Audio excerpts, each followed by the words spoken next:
We look for people to tell us whether what we're doing is good or bad, whether we're on the right path or on the wrong path. We want to get grades, we want to get feedback. Thing is, and that's a brutal truth, in the startup world, there is no one that can give that to you. And there's many people looking for that, and that's completely natural again. I see many young founders going out there, going to investors, to experts, and asking them, is that gonna work out? Is our startup idea gonna be successful? And the brutal reality is, no one can tell you. That's what you have to find out yourself.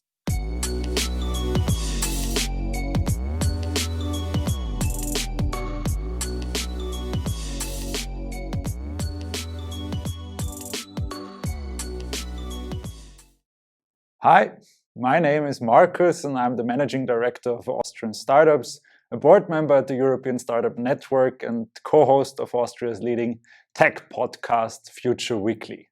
And today I'm going to talk about the secrets of really great startup ideas. And I will share 5 mindset changes that will get you from dreaming and thinking about starting a startup to actually doing it.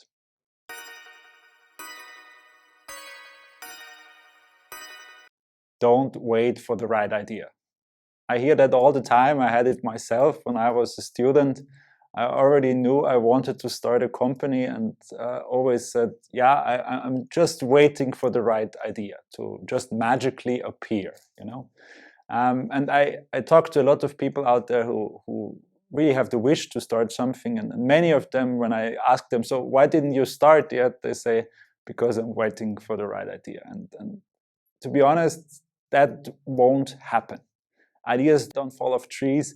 You have to look for them. And you look for them usually by something called opportunity recognition.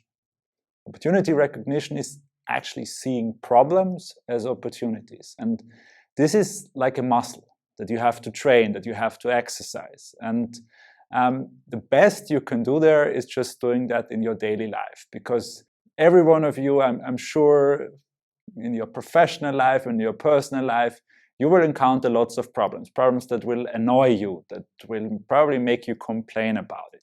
What very little people actually do is then take the next step and think about how there could be a solution. And that's how you train the muscle that is opportunity recognition. That's how you train the muscle that is creativity. And that's how you create a lot of potential ideas, potential solutions to those problems. And many of them won't be good, but some of them might actually become a really great startup idea.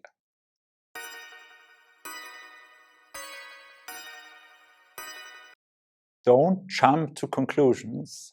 Don't take things as given and start looking for your secret sauce. Secret sauce, that sounds weird. What is a secret sauce? A secret sauce is something that you are the only one that really understands about your problem, about your market, about your product. And that's something that you can only get to by digging and digging and digging deeper. This is something that can really get you ahead, that can really give you what you need to stand out in terms of what's out there. Many startups make the mistake that they have an initial idea that they think that is really great, and then they don't really look to go deeper into the problem, and they don't really go beyond the surface. And I think there it's really important that you do your research and you ask why, and you ask why again, and you ask why again, and really get a deep understanding of the problem you want to solve, and also understand what are the misunderstandings out there. What are the things that people take as given, but might actually not be true. Take a contrarian viewpoint there. Take something where you say, okay, it might be politically correct to say it this way. It might be the general opinion to say it this way.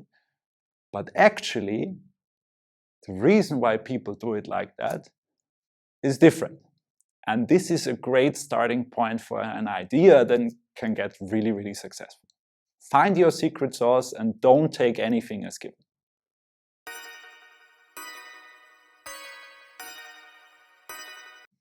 Don't fall in love with your idea. That sounds pretty tough, no? because everybody likes to fall in love.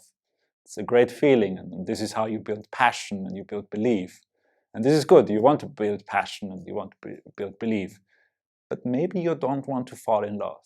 Why? Because falling in love usually makes you also a bit blind. Makes you ignore all the signs that might show you that it's not working out like you initially planned. And you want to look for those signs. That's why I usually say, don't work with ideas, work with hypotheses. Hypotheses that you need to prove. Hypotheses where you can say before, for this to become true, for this to hold up the way I imagined it, I want to prove this. I want to show this. And for this, ideally, you test it. You test it through building a quick and easy prototype and seeing how people, looking at how people interact with it. Whether this holds true to what you believe and believed in the past, they would act with it. And based on these learnings you take, you adapt and you iterate. And that's the whole process of starting a startup. It's looking at your hypothesis, seeing what holds true, that's great, and also looking at what's not holding true and adapting there and iterating. And that's how you'll constantly fail a little bit. Maybe certain hypotheses won't hold up, but then you change it a bit, you adapt it a bit. And in the end, ideally, you get to the point where it works. And instead of falling in love with your initial idea and thinking this will be amazing, no matter what you get as a feedback from the customer, you will actually work with the customer and you work with your hypothesis.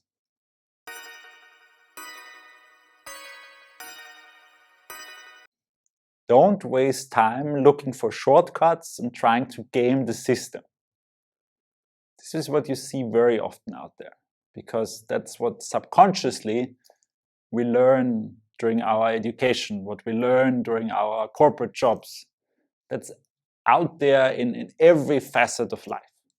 You try to find ways to understand and game the system. You try to find ways to get ahead of others. You try to find ways where you can get to the end result without focusing on actually what's behind. And this is completely natural. This is, I remember well, if you, in school, if you got the test from the previous years, because that helps you have a good grade at the test. And it's in university going to talk to the professor to convince them that you get a better grade. And this is in your corporate career, this is making sure that you do expectation management before and that you have a certain visibility to the C-level. All of that is trying to game the system, trying to find shortcuts, how to be successful in this system. And this is a natural reaction that we see that also in the startup ecosystem. If people are new, they try to understand it, they try to find the ways they can get ahead with. And the thing is, there's a lot of danger that you waste a lot of time with that. Because to a certain extent, that might work. It might get you a little bit, might buy you a little bit of time, a little bit of money through getting a grant, through getting an investment. But in the end, you're often wasting time. Because ultimately, what you should focus on is creating a really great product. A product that is so amazing that people are willing to pay money for it, and that are willing to use it a lot. And that's what ultimately will lead to success. Everything else is just distractions and might buy you some time. But what you need is to focus on your product, on your solution to the problem you want to build. And that has to be really, really great. Everything else might be a distraction after all.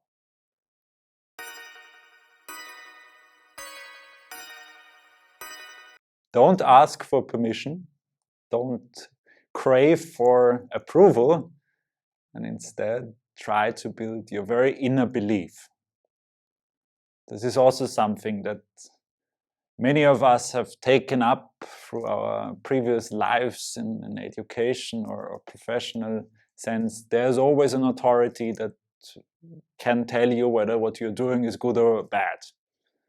And this authority usually is a good person to listen to, and is probably the one person that can make you succeed or fail in what you're doing. And that's why many people are also looking for something like that when it comes to startups, when it comes to creating something new.